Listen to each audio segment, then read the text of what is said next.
this episode of Saints Happy Hour, we're going to yell at Bleacher Report for their stupid Alvin Kamara trade. We're going to talk Derek Carr being worth what the Saints pay for him. That's right. Thomas, hit that intro. Welcome to the award-winning Saints Happy Hour podcast. Seriously, this podcast has won awards. American standards are dropping every day. The show features Ralph, the best host in the world, who can barely pronounce his own name, much less anyone else's. Marcus Callaway. Dave is that dude who loves taking bathroom breaks. He's mad about almost anything, so make sure to lower your volume when he speaks. Put that freaking clown meme back up that I made. Jesus Christ. Andrew has sources, watches tapes, and knows football. He rarely shows up on time and wants to commit crimes to help the Saints win. Sean Payton would have done illegal things. Don't tell me I'm wrong, because you know it's true. Oh, and there's also Kevin, who is great at doing mock drafts, but struggles to actually watch Saints games or have a functioning relationship. Budrich wants to know how the doctor's doing. That ended. Anyway, grab a drink, sit back, and enjoy the insanity. All right, everybody, welcome to another edition of Saints Happy Hour podcast. I'm Ralph Marlborough. I'm joined by Kevin Held. We got Thomas running the show back in Poland. Before we start, if you find us on YouTube, like us, subscribe, share us whenever you can. And if you listen to the audio-only version, like us, rate us, review us, and go to saintshappyhour.com and become a patron. Support the show. We have all our patrons. They're amazing. You should join us. We're the most fun Saints community. Kevin, there's no football anymore. My life is a little sadder. It happens. Hey, here's the thing. As we go into the Saints offseason, we have draft stuff, which we will talk about. But also today on the Twitter Reaction Podcast, we go around social media. I want to start here. This is the season of stupid trade ideas. And I should have told Thomas to put up the meme of, the meme of the guy with the ponytail. And he's like, I give you a bucket of turds, and you give me your best players. And I feel like we're in that season. And now that the Saints are they're not one of the dregs of the NFL, but I would definitely say the Saints are like in the irrelevant bucket of the NFL. Like, they don't have a big name coach. They don't have a big name quarterback. It's New Orleans. Like, no one cares about them. So now everybody wants to write their articles about, we're just going to pick over the Saints' bones, get all their interesting, good players, get them out of there, get them to places we want them to go. Alex K of the Bleacher Report says, let's trade Kamara.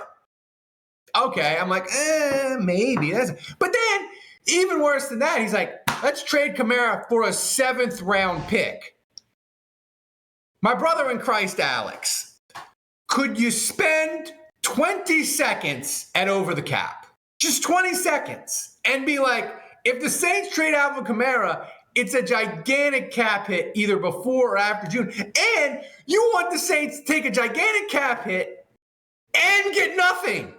Like, that's the dumbest thing I've ever heard. And Kevin, I think we're going to have an off season of this. I think it's going to be trade Kamara, the trade Chris Olave to the Chiefs.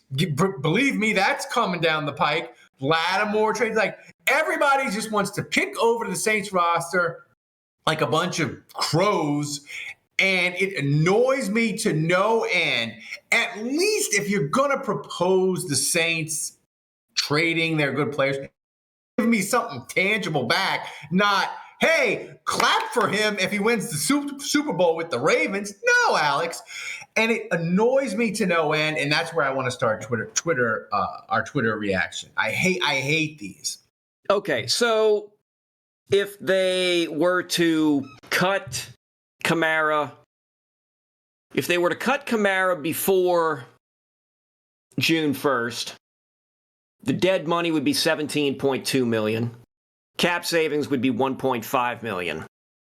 If they cut him after June 1st, dead money would be $7 million. They'd save $11.6 million. If they trade Kamara for June 1st, and this is really what the crux of this is, the dead money would be $17.2 million. they'd only save 1.5. If they traded him after June 1st, so after the draft, dead money would be $7 million, a little over $7 million, and the cap savings would be about 11.6. At present, his cap number is about 18.2 million. You know, you could restructure him. You could give him an extension. Like honestly, look, the option is if you're looking to try and solve things or fix things, and you want to trade him to do so. Look, I've done enough. Been doing a bunch of mocks, and like, look, I was getting rid of Michael Thomas, and that was before I found out, well, technically he's gone anyway, so he really can't be traded. So I was trading him in some scenarios. I was moving Marshawn Lattimore in some scenarios before people said, it'd be easier to trade him after some line in the sand. So I was like, okay, fine, I won't do that. Same thing with Kamara. Like, I was looking to move him, and what blows my mind, I'm more bothered. Like, I don't even want to say outraged, because I just feel like some of this stuff, it's one of two things. Either the person posting this is incredibly stupid. Yes. Or, which, they work for Bleacher Report, so, or it's outrage bait. Yes. Which, somebody who works for an online forum like Bleacher Report, you don't know. So I'm not going to get riled up by this kind of by the asinine post. What is silly and annoying is the idea that you're only going to get a 7th round pick for Alvin Kamara. You can go right now to the PFF mock draft simulator, and you can plug Kamara in there for the Saints, which I already did. I already made this trade for 2025. So you trade Kamara to the Ravens, and I gave them Kamara, and I could have easily, now according to PFF, they were willing to give me the Ravens 4th round and the 5th round. And I'll even reset it just to make sure I'm absolutely correct on this. So set that up for 7. And this is all I'm doing. This is not a mock draft episode. This is just me going to the Ravens to make a deal for 2025. So I'm offering them Kamara. Yeah, I can get the 4th and the 5th round. Yeah, that's the thing. For Kamara. However, I threw in the Saints 5th rounder just to make sure, because sometimes PFF will approve trades that seem unfeasible. Yeah, and this is me saying that. But what I'm saying is, at worst, you could give Kamara and the Saints 5th and get the Ravens round 4 and round 5 for 2025. Yeah, I think that's about right for Kamara. Like, you're going to get a 4th. Maybe you get a comp 3rd, because you can trade the comp picks now. And the 3rd round comp pick is everybody picks in the 3rd round, so it's really going to be pick 96 to 105, right? So it's quote unquote a 3rd pick, but it's really not. Which is fine. But here's my thing. Like, if you want to propose these things with the Saints, you gotta take a modicum of effort and make it like a 7th round pick. It's not even worth the cap trouble for the Saints, because you're going to give me a 7th round pick and I got to create $17 million of more cap space above the 80 that I already have to create because I'm trading him before the draft. So I gotta cut a check for $17 million to somebody to make that cap space happen. No. For a 7th round pick? No. So I'm looking at the silly thing, and he suggested trading Kamara after June 1st to save the $11.8 million. That makes the 7th round pick even more egregious, because you're saving cap space. You're getting a 2025 fifth, seventh. And by the way, your running back is gone. Right. You can't replace him in June? Your star running back who still played well in 2023 despite missing the first, 3 games?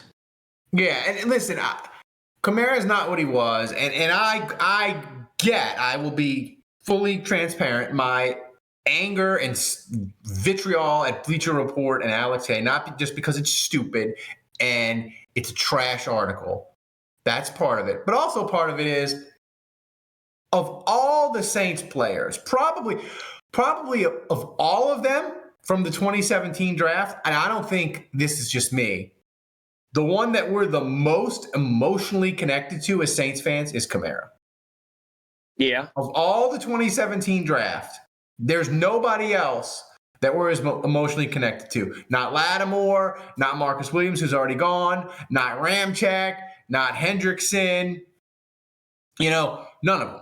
So I just think, as a Saints fan, I want Kamara to finish in a Saints uniform, although I know that's probably not going to happen because he's a running back, and those running back stories just don't end well. I mean, you look at Emmitt Smith, you look at other ones. I mean, the running backs that played their whole career with one team, I would argue probably very, very rare. Like Walter Payton, maybe Jim Brown, because he retired early. Like, it is. Jerome Bettis, I think, stayed with the Steelers, didn't he? Yeah, but he started with the Rams, so but that's fair. But that's fair. No, it's not fair. It doesn't count. If he played with one team and so on that. Tremendous. So like your nemesis, Adrian Peterson. Like, it just doesn't happen that way. Like, they bounce from team to team, right? Nemesis. So that's part of it. But the other part is, I'm just sick and tired of these media people. And even this guy doesn't even qualify as the smart media. But I'm sick and tired of the smart media. He's a content creator. Just wanting the Saints to go back to irrelevance and be terrible. And they just want to pick over their bones and we'll give Olave here and it's that there. Like, no. If the Saints may end up being 4-13 this year, but we're not going to liquidate the team for nothing.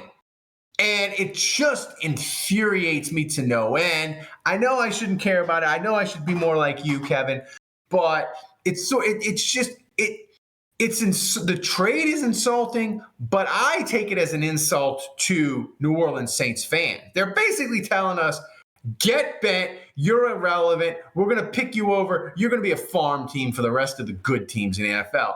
And brother, I lived the good life for 15 years. I'm not going back to being also-ran. I'm not doing it willingly. It might happen, but I'm not going to do it willingly by trading everything off for pennies on the dollar. I'm sorry. I'm upset today. I can't help it. There's nothing wrong with that. Like I'm not saying you can't be upset. I'm saying I'm choosing not. I'm saying that I am choosing not to be upset and not to allow myself to get all bent out of shape over silly shit like this. Yeah. I don't know. I just refuse to let that bother me like that. And I don't think, a final thing before we get to the next topic, I don't think the Saints are going to do this. It's not in it's not in Mickey Loomis's DNA to do all this when it would have to be done in the summertime. Like, to me, Kevin, that just goes against everything Mickey Loomis believes in, where they're trying to win every year. But this year in June, they're going to trade Lattimore. They're going to trade Kamara. They're going to do this. And they're going to they're going to burn it all down right before the season starts, right as we start to get re-engaged in football. No, I don't see the Saints' path as this being anything that's realistic and possible to happen. Yeah. It's just, I don't know. Like, again, if you want to run mock drafts or scenarios, like, put a little more effort into Thomas, them. you can say Thomas, you're the disemboweled voice in Poland. You can be honest with me. Am I being a stark raving lunatic? Am I unhinged, getting too emotionally involved about all these fake trades that people write about? Probably not, man. Probably not. You should be mad, man. That's right. I like you, Thomas. You're That's the right. captain of the doom train. I'm not doom. I don't like being taken advantage of. I don't like the Saints being picked over, man. I don't like the Saints being scammed like that woman on the internet who put $50,000 in a shoebox and handed it to a car that was driving on the corner. I don't want the Saints to be that. So this is the next topic that we're going to discuss. And I think this is an interesting one because the first topic we just did probably gets Saints fans excited. They're like, yeah, you tell them, cripple. You tell them not to pick over the Saints. But this one might anger people is I saw some advanced statistics by PFF and this guy, the analyst, I don't know, he's called the Analytics Cowboy. It's Ben Baldwin. He merged the adjusted EPA for quarterbacks and the PFF grades. Okay. And I gotta say, Kevin, Derek Carr, he landed just about perfect. He was 13th on the ratings. And I gotta say, if after the Saints season they had and the season Derek Carr had, if you told me when it all shakes out, Derek Carr is the 13th best quarterback in the NFL, I'd have been like, that's pretty much perfect. And to make it even more perfect, he is the 13th highest paid quarterback by cap number. So it is basically almost perfect. Now people were yelling at me on Twitter saying he's not the 13th best quarterback. That's not true. But I gotta say, Kevin, kind of feels right. Let's look this up. Quarterback stats. And if you just do EPA, which is expected points statistic, and the metrics and the nerds, Derek Carr was 6th in EPA per dropback. Oh, so I got to go to pro. Which is, EPA is expected points added. 6th is a little high. I don't think they have that listed. Pro Football Reference doesn't have. I don't think they have EPA. No, they don't. Okay, but still, let's see. Total yards on the season. Derek Carr, 13th on total yards per season. There you go. Completion percentage. Derek Carr, 6th. There you go. Let's see if I can find where's the touchdown interception ratio? It was pretty good. It used to be a ratio here. Yeah. Total touchdowns, Derek Carr, 10th. Interceptions thrown, he is, well, that's unfair to look at because he's, okay. Interceptions thrown, 22nd from the top, which means he's throwing the 22nd least. Yeah. So, it's the top 10. So let's see, yards per attempt. People love yards per attempt. Derek Carr, 17th and tied for, well, actually, what is that? Tied for what? They've got him listed 17th, but there are others that are tied with certain fractions here. Quarterback rating, Derek Carr, 10th in the league. QBR, which is the ESPN number, he's 17th. How many times was he sacked? 16th overall. Game-winning drives? Not many. He just had the one, so that's 27th overall. Yeah, but the Saints, I would argue, when you consider that he got hurt. Yeah. He didn't miss any games, but he did get hurt. The offensive line was a disaster the first one. Yeah. They couldn't run the ball. I would argue you got, at the very minimum, you got exactly what you expected out of Derek Carr. He's he's in that zone of quarterbacks where you're like, I don't think we can win a Super Bowl with him.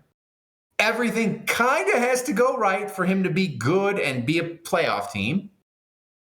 But on the flip side, if you don't have Carr, are you 100% sure, whoever his replacement is, are you 100% sure you're going to get better? You're going to do better. And my answer to that is I am not sure if you got rid of Derek Carr, the Saints could do any better.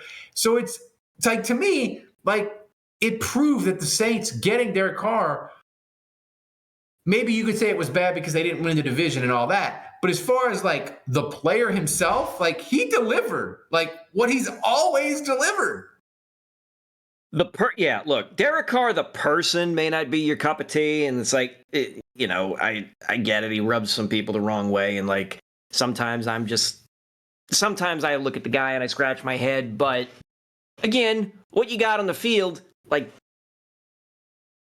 it was fine. Like, granted, we're going from a Hall of Famer to a guy that's just, he's fine. He's quality. He comes in and like does stuff. And like you said, he was hurt. I don't know how many games had that lingering injury that was affecting him. At least one. I mean, it was. And he got put in the concussion protocol. Right. He had the wrist. Like, he got the crap kicked out of him. Right. So he really did. Again, all this stuff, it just tells me, even if you don't like the guy, you should, and I'm not saying you have to like root for him or anything specifically. What we should all be saying is, okay, make the team better around him. Make the O-line better. Try and improve the running game, which they did by hiring a coach. Make certain changes to try and make the team better. And if Derek Carr either regresses or can't get better with that, or if the team doesn't get better with that, and you want to move on, okay, I get it. But at least make the team around him better, so that way when you do finally decide to move on and you want to try and take a chance on either a draft pick or some other free agent, that they're coming into a better team than Derek Carr walked into. Like, that's it. Yeah, I'm gonna make a statement here. I think this is gonna make people roll their eyes or throw things at their computer screen or whatever when they're listening to this or whatever. I think the Saints are actually pretty fortunate to have gotten Derek Carr, and they're pretty fortunate to have gotten him last year. Because, Kevin, I'm going to make the case to you. If the Raiders had said, you know what, we're going to keep Derek Carr. We're going to let that bonus hit, and we're going to keep him one more year. And he was a free agent this year, you would have Atlanta, and you would have Pittsburgh, and you might even have Denver. Not Denver. Well, Denver, they're paying. They'll be paying Russell Wilson like $40 million not to quarterback them. So not them. But you would have Pittsburgh, and you would have Atlanta, and you would have the Saints all competing very hard for Derek Carr. I guarantee you, the Atlanta Falcons, after their Ritter experience from this year, they would walk over hot coals to get Derek Carr. Pittsburgh with Pickett, after 2 years of that trash pile, and Trubisky, they would walk over hot coals to get Derek Carr. And I'm going to tell you this was going to prove it. Kirk Cousins, who's like super deluxe Derek Carr, kind of, he's going to get $50 million a year, Kevin, from Atlanta, from Pittsburgh. Somebody's going to pay. Right. One of these woebegone teams is going to overpay Kirk Cousins. You know, everybody, people like, look, you want to make fun of the Derek Carr contract, see what they hand Kirk Cousins. That's right. And then you tell me, is Kirk Cousins really that much better than Derek Carr? And that much better. Not pay him 4 years, $200 million, which he'll probably get. And here's the thing, like, the Saints were really fortunate last year in the Derek Carr sweepstakes is they were kind of, in a way, they kind of maybe overpaid a little because in the end, they were really just bidding against themselves, right? The Jets took him for a visit, but they were always going to go Aaron Rodgers. Carolina has always had the plans that they knew that they were going to trade up. So, like, Atlanta was like, we're all in on Desmond Ridder. We don't need a quarterback. So, like, the market for Derek Carr was really, really soft. And I think that benefited the Saints. And I'm just saying, like, He's worth what they pay for him. Now, if you want to argue you can't win a Super Bowl with him, they need to tank. That's a different discussion. But like, as far as like what the Saints got out of him, he delivered. Like, and like, if you say he's overpaid, like Kevin, the cost for the 13th best quarterback in the NFL is $40 million a year, unless they're on a rookie deal. Like that's the deal. Like Baker Mayfield is going to get. He probably won't. He'll probably get 3 years, $100 million from some team. God, you know what? God willing, the Bucks overpay to keep him, and he regresses. Actually, yeah. Or Atlanta overpays to get him, and then he's a disaster in Atlanta, and Tampa regresses because they have to go Kyle Trask at quarterback. See, that's the dream.